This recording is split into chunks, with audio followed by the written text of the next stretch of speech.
자, 오늘 말씀은 출애굽기 18장 말씀입니다. 출애굽기 18장 말씀, 기적의 하나님이라는 말씀 제목 가지고 함께 보시면서 은혜 나누셨으면 좋겠습니다. 우리 17장 말씀 보면 그 안에 기적이 있었죠. 그렇죠. 물이 없는 곳, 그곳에서 하나님께서 반석에서 물을 주셨고, 또 적들이 쳐들어왔을 때 하나님 어떻게 하셨습니까? 적들을 막아주셨죠. 그게 기적이죠, 여러분. 하나님의 인도하심 따라 간 곳에서 일어난 일들입니다. 그러니까 이 말씀에서, 지난주 말씀에서 우리에게 주신 건 분명히 그런 메시지였습니다. 하나님의 인도하심 따라갈 때에 우리가 뭐 할 필요가 없습니까? 걱정할 필요도 두려워할 필요도 없다는 것입니다. 오늘 말씀 보면요, 그 하나님의 인도하심 따라 있는 그곳에서 또 다른 기적이 일어납니다. 18장의 말씀은 그런 내용들입니다. 하나님께서 어떤 기적들을 행하셨고, 이 모세가 그 기적들을 왜 기록했는지를 이 말씀 보시면서 우리가 그런 은혜를 나누셨으면 좋겠습니다. 우리 18장 1절 말씀입니다. 자, 모세 장인이며 자, 미디안 족속의 제사장입니다. 우리가 미디안 족속에 대해서 제가 예전에 한번 말씀드렸습니다, 여러분. 출애굽기 4장 말씀을 드릴 때 아브라함의 후처가 그두라죠. 그두라의 후생으로서 나온 사람이 미디안인데, 이 미디안 족속들이 하나님을 알겠죠. 그러나 하나님을 섬기지 않는 족속들입니다. 그러니까 여기서 미디안 제사장인 이드로는 결국 하나님을 알지만 하나님을 섬기지 않는 제사장, 그리고 누구의 장인이라는 겁니까? 모세 장인. 이게 중요합니다. 18장 말씀. 왜냐하면 이 제사장이 누구를 믿게 되냐면 하나님을 믿게 되는 내용이기 때문에 이 말씀이 참 중요합니다. 이 말씀. 그래서 이드로에 대해서 소개할 때 모세 장인이며 미디안 제사장인 이드로가 하나님이 모세에게와 자기 백성 이스라엘에게 하신 일, 곧 어떤 일입니까? 같이 보겠습니다. 시작. 여호와께서죠. 약속하신 여호와께서, 약속을 지키시는 여호와께서 이스라엘을 어디에서요? 애굽에서 인도하여 내셨다가, 그러니까 10가지 재앙에 대한 소식을 들은 겁니다. 이 소문을 들은 겁니다. 어디에 있는 미디안 광야에 살고 있었던 그 장인이 들은 겁니다. 애굽에서 있었던 모든 일, 그리고 애굽에서 인도하여 내신 모든 일이니까 어디를 건넌 사건까지 포함됩니까, 여러분? 홍해를 건넌 그 사건. 그래서 하나님께서 그들을 어디로 인도하셨던 사건? 그렇죠. 마라의 쓴물을 또한 엘림으로 인도하시고, 또 지난주 말씀까지 해서 만나와 메추라기를 주시고, 르비딤 광야에서 하나님께서 뭘 주셨던 거예요? 그렇죠. 적들을 물리쳐 주시고 반석에서 물까지 나오게 하신 이 모든 일들에 대해서 들었다는 겁니다. 여기서 중요한 게 뭐냐면 여러분, 소문이 났다는 겁니다. 광야까지 소문이 다 났다는 겁니다. 분명히 내 사위가 나한테 그렇게 얘기하지 않고 갔는데 이거예요. 여러분, 출애굽기 4장 18절 말씀 보면 기억하시죠? 우리 형제들이 살아있는지 한번 제가 보러 가겠습니다 하고 장인어른께 허락을 받고 간 거였습니다. 하나님이 가라고 할 때 내 장인이 날 보내주지 않으면 어쩔까? 아니면 모세의 마음 가운데 그런 확신도 없어서 그렇게 말을 했던 겁니다. 그러고 갔던 모세에 대한 소문이 들렸던 겁니다. 어디에요? 저 멀리 있는 광야까지 소문이 들린 겁니다. 어디서부터? 애굽에서 무슨 일이 있었고 홍해로 무슨, 그 광야에서 어떤 일들이 있었는지 그 소문이 들린 것입니다. 그래서 2절입니다. 모세 장인 이드로가 모세가 돌려보냈던 그의 아내 누구요? 십부라입니다. 어디서 돌려보냈겠습니까? 그렇죠. 아들 할례 행하지 않은 것 때문에 하나님께서 누구를 죽이려 하셨을 때 모세를 죽이려 하셨어요. 이 모든 것들이 출애굽기 4장 말씀의 내용이지 않겠습니까? 그때 할례를 행함으로써, 그쵸, 모세를 살려줬고 그 다음에 할례를 받은 그 아들을 데리고 갈 수 없어서니 데리고 갔겠죠. 거기서 친정으로 돌아갔던 그 아내 십부라와요. 3절 말씀 같이 보겠습니다. 그의 두 아들을 데리고 왔는데, 자, 그 하나 이름은 누구랍니까? 게르솜이라. 이는 모세가 이르기를 내가 이방에서 나그네가 되었다. 그런 의미로서 모세가 가서 낳은 아들의 이름을 이렇게 붙였던 겁니다. 그러니까 여러분, 이 말씀 보면 모세가 자기 딸 아내 십보라를 안아가지고 아기를 낳았는데 이름 뭐라고 붙였다는 겁니까? 게르솜이라고 붙였는데 그때 뭐라고 얘기했냐면 내가 여기서 나그네가 됐습니다. 원래 내가 있어야 될 곳은 어디인데 애굽에서 거기서 도망쳐서 나그네가 됐습니다. 그리고 둘째 아들을 낳았는데, 여러분 4절 말씀 같이 읽겠습니다. 시작. 하나 이름은 엘리에셀이라. 이는 내 아버지 하나님이 나를 도우사 바로의 칼에서 구원하셨다. 둘째 아들을 낳고는 엘리에셀이라 이름 붙이고 하나님께서 나를 뭐 하셨다? 구원하셨다라고 이름 붙인.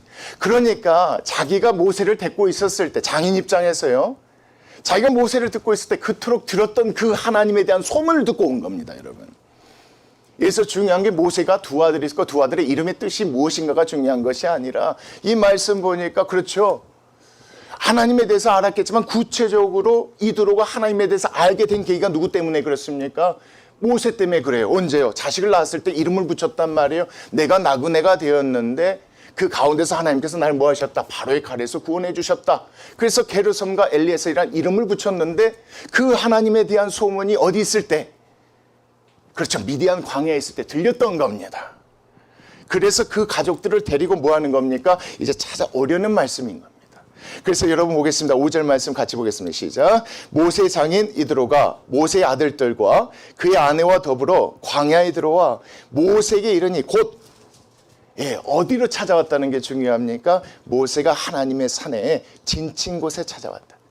여러분 17장 15절 말씀 보면 그곳이 어디입니까? 르비딤이었습니다. 그러니까 르비딤의 사건은 17장이잖아요. 그곳으로 온 겁니다. 이게 중요한 겁니다, 여러분. 왜냐하면 르비딤이라는 이 지역은 어떤 기적이 아직 생생한 곳입니까? 하나님께서 반석에서 물 나오게 하는데 그 물이 흐르고 있는 곳입니다, 지금. 얼마 전까지만 해도 아말렉을 다 쳐 부순 곳입니다. 이곳에 온 겁니다. 그러니까 이 말씀 보니까 장인이 그 소문을 듣고 모세를 찾아왔는데 그곳이 어디였다? 하나님의 산에 진친 곳이었다. 르비딤이 있었다. 얼마나 생생했겠습니까? 뭐에 대해서요? 하나님의 역사, 그 얘기들이지 않겠습니까? 거기 도착합니다. 6절 말씀 보겠습니다. 시작. 누가요?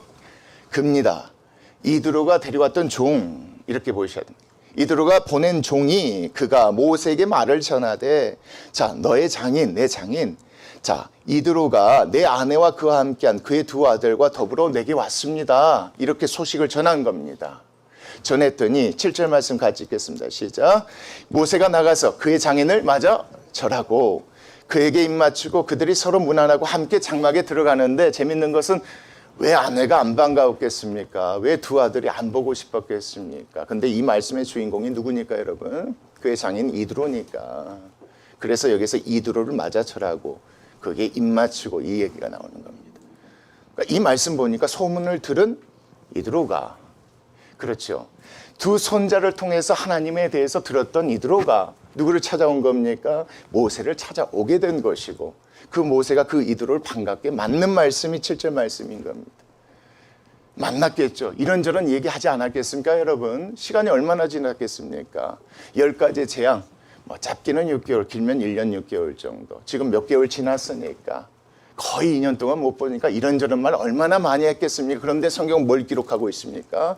8절입니다, 여러분. 모세가 여호와께서 이스라엘을 위하여 바로와 애굽 사람들에게 행하신 모든 일, 그렇죠. 10가지 재앙이겠죠, 여러분. 홍해에 있었던 바로의 군대를 무찌른 그 모든 일, 거기를 건너와서 지금 여기 르비딤까지 길에서 그들이 당한 모든 고난과 여호와께서 그들을 구원하신 일을 다 그 장인에게 뭐합니까? 다 이 얘기를 해주는 겁니다. 다 듣게 되는 거예요. 그랬더니 여러분 이드로의 얘기입니다. 9절 말씀 같이 읽겠던 시작. 이드로가 여호와께서 이스라엘에게 큰 은혜를 베푸사 애굽 사람의 손에서 구원하심을 맞았구나. 기뻐했다는 게 뭡니까, 여러분? 맞구나. 뭐가 맞구나? 소문이 맞구나. 내가 광야에 있었을 때 들었던 그 모세에 관한 얘기, 하나님의 얘기가 정말 맞구나. 직접 그곳에 도착한 거예요. 하나님의 기적이 일어나고 있는 그곳에 도착한 거예요. 물을 주신 곳, 아말렉군을 물리치신 그곳에서 모세로부터 이 얘기를 다 듣게 된 거예요. 아, 내가 들은 것이 맞구나. 정말 하나님 뭐 하시구나. 그렇게 행하셨구나. 이드로가 이 가운데 뭐 하게 되는 겁니까? 여러분, 그 다음 말씀입니다. 이드로가 이르되 뭐라고 합니까? 여호와를 찬송합니다. 여러분, 여기서 중요한 게 있습니다. 이드로가 어떤 사람이라고요? 그냥 미디안 사람만 아닙니다. 미디안 족속의 제사장입니다. 이 사람이 누구를 찬양하게 됐다고요? 여호와를 찬양하게 됐다. 이렇게 하기 위해서 모세가 어떤 일을 했습니까? 이렇게 하기 위해서 이스라엘 백성이 어떤 일을 했습니까? 아니요. 그냥 인도하심 따라 간 것뿐입니다. 물이 없을 때 물을 주신 것입니다. 쫓아왔을 때 적들을 물리쳐 주신 것입니다. 필요할 때 하나님께서 먹을 것을 주신 것입니다. 인도하심 가운데 일어난 그 기적을 소문 듣고 와서 진짜 뭐 하게 된 겁니까? 믿게 되는 역사가 여기 안에 일어나. 이게 여러분 뭡니까? 이게 기적인 겁니다. 인도하심 따라 가는 백성들을 통해서 하나님께서 행하신 첫 번째 기적이 바로 이 기적입니다. 절대 믿지 않을 것 같은, 믿기 어려운, 누가요? 다른 족속, 다른 신들을 섬기는 이 제사장이 여호와를 찬송하는 이 일들이 일어나게 된 것입니다. 여러분. 그래서 이 말씀이 이게 중요해요. 가족 간에 오랜만에 만난 상봉, 뭐 이런 얘기도 있을 수 있겠지만 이 말씀에서 모세가 얘기하는 건 하나님이 이렇게 역사하셨다. 우리의 장인을 뭐 하셨다 여러분? 우리 장인을 바꾸셨다. 하나님 이렇게 하시더라. 생각해봐라. 그냥 이방 민족도 아니고 이방 민족을 대표하는 제사장이 어떻게 믿을 수 있었겠느냐. 소문이 그렇게까지 퍼졌더라. 그 소문을 듣고 왔더라. 그래서 내가 이 얘기했더니 믿더라 정말. 왜요? 마침 도착한 곳이 어디입니까? 르비딤입니다. 하나님께서 지금 역사하고 있는 곳입니다. 물이 계속 흘러 넘치는 곳입니다. 아말렉 군대 얼마 전에 물리친 곳입니다. 이렇게 했더니 여호와를 찬송하게 됩니다. 그 다음 말씀 보십시오. 너희를 애굽 사람의 손에서와 바로의 손에서 건져내시고 백성을 애굽 사람의 손 안에서 건지신 내가 누구를 찬송하리로다? 여호와 하나님을 찬송하. 그러면서 고백 하나 합니다. 여러분 11절 같이 보겠습니다. 자, 이제 내가 뭐 했다? 내가 이제 알았다. 여호와는 내가 섬기는 신, 다른 사람들이 섬기는 신, 그 가짜 신들보다 진짜 크시다. 그 하나님이 진짜 나는 한 번도 경험해 본 적도 없고 난 한 번도 그런 신에 대해서 들어본 적도 없다. 들었을 때 설마 했는데 직접 와서 보니까 뭐한다? 진짜구나. 그 하나님을 내가 믿을 수밖에 없다. 그럼 여기에서 무슨 변화가 일어나는 겁니까? 인정하게 되는, 다 거짓말이다. 그 하나님이 어떻게 하셨다? 이스라엘에게 교만하게 하는 그들을 뭐 하셨다? 이기게 하셨다. 이스라엘이 믿는 그 신, 그 하나님, 그 사람들로 하여금 보여주신 것이다. 나는 이제서야 믿는다. 모든 신 중에 신, 거짓 신들이 아니라 진짜 신은 누구다? 하나님이심을 믿고 내가 그 하나님을 이 비로소 뭐 하게 됐다? 찬송하게 됐다. 그러면서 여러분 12절 말씀 보십시오. 모세 장인 이드로가요. 손수 뭘 갖고 옵니까? 번제물과 희생제물을 하나님께 가져옵니다. 다른 우상에게 바치는 일을 했던 사람이요. 이제 누구께 갖고 오는 역사가 일어납니까? 여러분 이게 기적인 겁니다. 하나님 아닌 다른 것들을 믿고 섬겼던 사람이 예수 그리스도를 믿고 주님 앞에 나와 예배하는 그 기적처럼 이 기적이 엄청난 기적인 거예요. 이걸 누가 하셨다는 겁니까?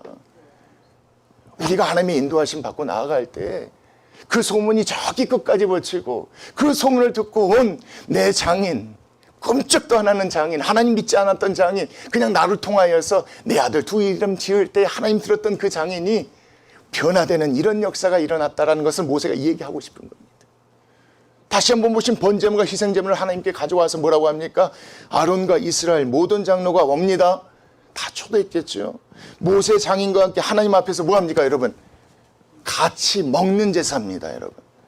죄를 지었기 때문에 하나님께 용서를 구하는 게 아니라 그 앞에서 함께 먹고 즐기는 겁니다.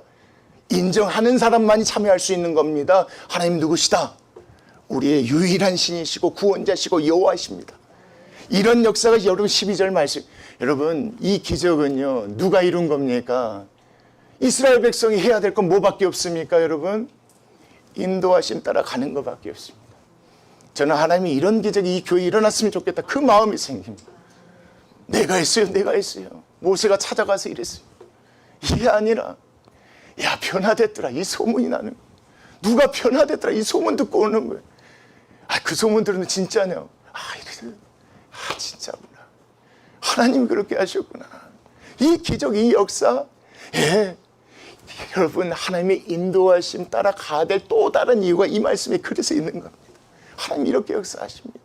여러분 또 다른 기적, 기가 막힌 기적이 있습니다. 여러분 그게 13절 이하에 나옵니다. 보겠습니다.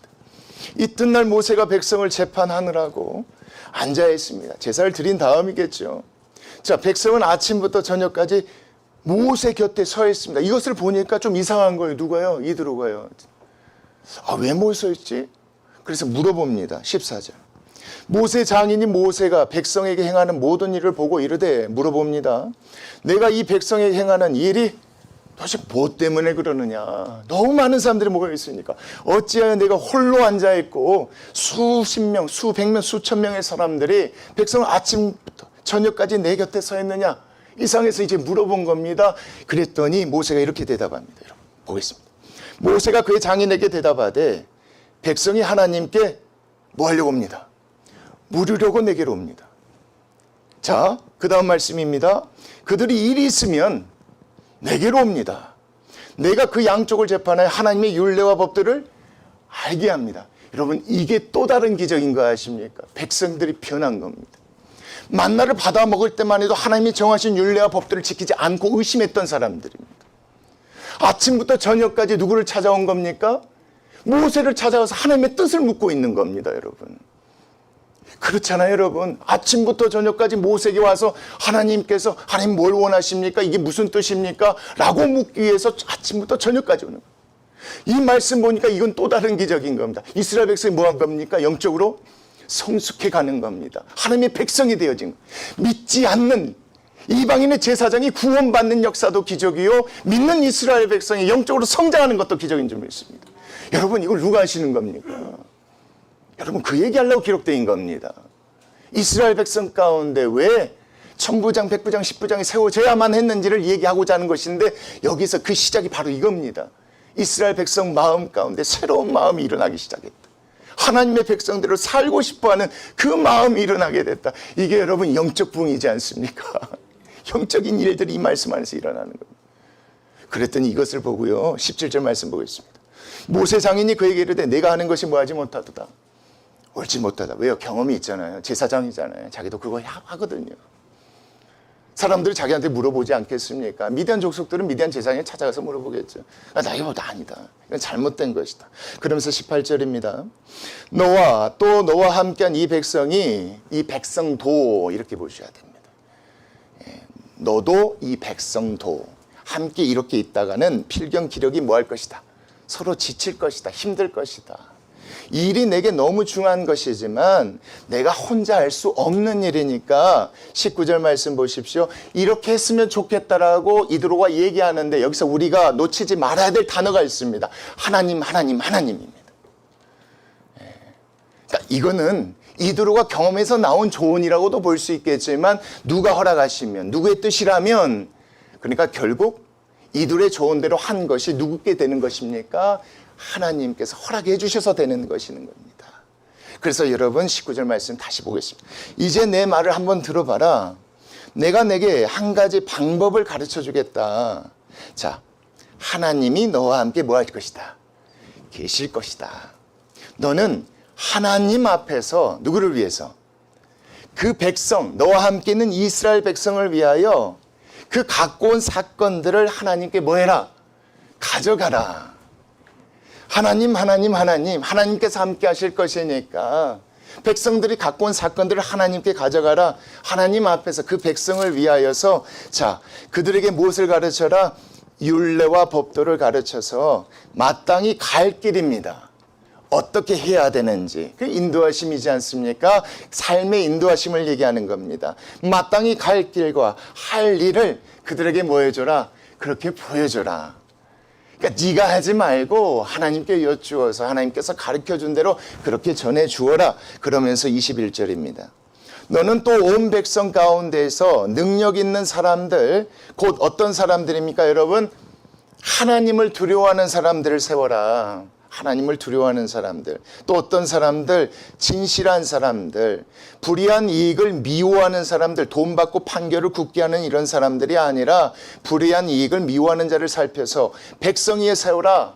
그 사람들 누구다? 1000명을 담당하는 천부장, 100명을 담당하는 백부장, 50명을 담당하는 50부장, 10명을 담당하는 10부장을 세워라. 그래서 22절 같이 읽겠습니다. 시작. 그들이 때를 따라 백성을 그렇죠. 하나님께서 주신 그 율례와 법도를 가지고 그 사람들이 노하게 찾아왔을 때처럼 그 사람들로 하여금 그 사람들에게 율례와 법도를 뭐하게 하라? 가르치게 하라 이겁니다. 재판하게 하라 이겁니다. 큰 일은 모두 내게 가져갈 것이요 작은 일은 모두 그들이 뭐 할 것이니 스스로 재판할 것이니 그리하면 그들이 너와 함께 단당할 것인즉 일이 내게 쉬울 것 아니냐. 그러니까 이 말씀에서 무슨 얘기를 하는 것입니까? 이렇게 해봐라, 이렇게 조언하는 것입니다. 그랬더니요, 23절 말씀 가지겠습니다. 내가 만일 이 일을 하고, 자, 중요합니다. 누가 허락하시면, 그렇죠, 하나님께서도 내게 허락하시면, 내가 이런 조언을 해주지만 이 조언을 가지고 하나님이 만약에 허락하시면 내가 이 일을 감당하고 이 모든 백성도 자기 곳으로 평안히 갈 수 있지 않겠느냐. 이렇게 하라고 얘기하는 겁니다. 그러니까 중요한 건 여러분, 여기에서 미디안 제사장이었고 장이었던 이드로의 지혜를 얘기하고자 하는 것이 아닙니다. 여러분, 이드로가 이렇게 조언할 수 있겠죠. 경험이 있으니까 이게 훨씬 더 지혜롭게 생각할 수 있잖아요. 그런데 이드로의 얘기는 누가 허락하시면, 하나님께서 허락하시면 그대로 해라. 허락하시죠. 24절 말씀 보십시오. 이에 모세가 자기 장인의 말을 듣고 하나님께 묻고 하나님께서 허락하시니 그 모든 말대로 했다. 이렇게 보셔야지 맡기죠. 그러니까 이 말씀 보면 이스라엘 백성 가운데 무슨 일이 일어났다고요? 그렇죠. 어떻게 하면 하나님의 길로 행할까? 어떻게 하면 이렇게 할까? 라는 그런 마음들이 생겨나니까 이렇게 하나님께서 허락해 주셔서 뭐가 세워진 겁니까, 여러분? 그 가운데 리더자들이 세워진 겁니다. 여러분, 그 많은 사람들을 관리하기 위해서 조직이 세워졌다는 말씀이 아닙니다. 그때 당시 사람들의 마음 가운데 얼마나 하나님의 말씀과 뜻대로 살아가고 싶어 했는지를 얘기하는 게 이 말씀입니다. 그렇게 해서 세워질 수밖에 없었던 것이 1000부장, 100부장, 50부장, 10분장이었다는 걸 얘기하는 겁니다. 이 모든 것은 그렇다고 해서 장인이 얘기해 준 대로 한 것이 아니라 누가 허락해 주셔서, 하나님께서 허락해 주셔서 그렇게 세워졌다는 얘기가 이 말씀이지 않겠습니까? 그러면서 25절입니다. 모세가 이스라엘 무리 중에서 능력 있는 사람을 택합니다. 능력 있는 사람이란 건 21절에 나와 있는, 그 후에 나와 있는 그런 말씀들이겠죠. 능력 있는 사람들을 택하여 그들을 백성의 우두머리 곧 1000부장과 100부장과 50부장과 10부장을 삼습니다. 그들이 때를 따라 백성을 재판합니다. 어려운 일은 모세에게 가져오고 모든 작은 일을 스스로 재판하게 되었으니 이스라엘 백성들이 얼마나 하나님의 뜻대로 살아가고자 애썼는지를 이 말씀 안에서 보여준 겁니다. 세워주고 나서 끝났다는 게 아니라 세운 후에 많은 사람들이 누구께 찾아갔다는 겁니까? 세운 사람들에게 찾아가서 날마다 묻는다. 여러분, 제가 초대에 말씀드렸죠. 이 말씀 뭐에 관한 것입니까? 인도하심 따라 나아갑니다. 그 가운데 어려움 힘든 일이 있었지만 하나님께서 물도 주시고 적들도 막아주신 그곳에 누가 찾아온 겁니까? 모세 장인 찾아왔을 때 그 장인이었던 미디안 제사장이 변화된 말씀의 기적이 있고, 두 번째 말씀은 이스라엘 백성 가운데 하나님의 뜻대로 살아가고자 하는 이 열정이 넘치는 이런 기적이 있는 것이 이 말씀이었습니다. 여러분, 근데 마지막 기적이 하나가 더 있습니다. 그게 마지막 절 말씀입니다. 같이 보겠습니다. 모세가 그의 장인을 뭐합니까? 미디안 광야로 보냈겠죠. 여전히 장인은 누굽니까? 미디안 족속의 제사장입니다. 그가 어디로 갑니까, 여러분? 자기 땅으로 가서 자기가 믿던 신을 섬겼을까요? 아니면 찬송한 여호와를 섬기게 됐을까요? 여러분, 저는 그렇게 봅니다. 그렇지 않겠습니까? 하나님 앞에서 모여서 화목제사를 드리고 여호와를 찬송한 이들옵니다. 여전히 미디안 제사장입니다. 돌아간 거죠. 돌아간 그 백성들이 누구에 대해서 알게 되었을까요? 누구를 믿고 섬기려고 했을까요? 그렇죠. 제사장이 증거하는 진짜 모든 신 중에 신은 누구다? 그 하나님이다. 이런 역사, 여러분 크게 보십시오. 변하지 않을 것 같은 사람이 변하는 기적이 일어난 겁니다. 하나님의 율법과 규례를 경시 여겼던 그 사람들, 나가지 말라고 했는데도 안식일에 나갔던 이 사람들, 남겨두지 말라고 했는데 남겨뒀다가 벌레와 냄새나는 그와 같은 일을 경험했던 사람들이 변화되는 역사가 일어나는 겁니다. 이것이 하나님의 뜻입니까? 어떻게 하면 하나님의 뜻대로 이건 하나님의 뜻입니까? 아니면 아침부터 저녁까지 줄 서는 그런 역사가 일어나는 겁니다. 여기서 그치지 않죠. 이제 사람들이 세워졌는데 그 사람들에게 몰려가는 역사가 일어나는 겁니다. 여러분, 그 얘기를 기억하고 있는 겁니다. 변화된 누가요? 미디안 제사장이 돌아갔겠죠. 돌아갔다는 얘기를 왜 썼겠습니까, 여러분? 돌아간 거죠. 왜 이 중요한 말씀에 27절 이렇게 썼겠냐? 그 사람이 나가서 뭐 했을까요, 여러분? 증거했겠죠. 여러분, 이 말씀이 이겁니다. 우리의 이스라엘 백성이, 우리가 교회가 그런 교회가 되기를 원하신 줄 믿습니다. 여러분, 믿지 않는 자들이요, 믿지 못할 것 같은 사람들이 믿는 게 역사죠. 그렇잖아요. 모인 우리의 영적으로 계속 하나님의 길이 뭘까? 하나님의 뜻이 뭘까? 이렇게 날마다 여쭈고 그렇게 살아가고 애쓰는 것이 뭡니까? 그것 또한 기적이죠. 또 변화된 사람이 나아가서 세상에 또 다시 주위 사람들에게 뭐 하는 거예요? 예수 그리스도 하나님 믿으라고 전하는 것 또한 기적이죠. 이 모든 기적이 어느 때 이루어졌습니까? 하나님의 인도하심 받아 갈 때 이 모든 일들이 이루어졌으면 우리가 잊지 않았으면 좋겠습니다. 여러분, 죄송한 얘기인데 때가 있으면 또 기회를 열어주면 해야 되면 전하기도 해야겠죠. 어떤 일도 해야겠죠. 근데 오늘 말씀에는 그 하나님만을 높이고 싶었던 것 같아요. 하나님이 이렇게 하셨습니다. 그 소문이 다 퍼지게 하고 장인 찾아고 장인도 바꾸시고 우리 이스라엘 안에 이런 영적 부흥이 있게 하셨습니다. 아침부터 저녁까지 하나님의 뜻을 모으려고. 여러분, 목사 입장에서는 이 감동이 뭔지를 압니다. 목사 입장에서는 이 감동이 얼마나 벅찬 감동인 줄 압니다. 힘들어 있고 지쳐 있는 게 아니라 하나님의 뜻은 뭡니까? 이게 진짜 하나님의 뜻입니다. 나는 이렇게 하나님 뜻대로 살고 싶습니다. 이런 얘기 들을 때 얼마나, 여러분, 그 가운데서 내가 해야 될 일이 없다는 걸 깨닫게 해주신 것 같습니다. 그냥 너는, 죄송합니다, 저한테 하신, 너는 그냥 내 인도하심 따라가면 돼. 나머지는 내가 할게. 내가 그렇게 할게. 내 인도하심 따라가면 돼. 원해견 하나님 인도하심 따라가면 돼. 소문 나겠지. 소문 나면 소문 듣고 오겠지. 우리 있는 것만 전하면 되지 않겠습니까? 제사장도 변하게 하시는 하나님이신데 어느 누구도 변하지. 여러분, 너무 근심 걱정하지 마십시오. 믿지 않는 가족들 두고 너무 염려하지 마십시오. 하나님이 하실 줄 믿습니다. 인도하심 따라가는 저희들 됐으면 좋겠습니다. 기도하시겠습니다.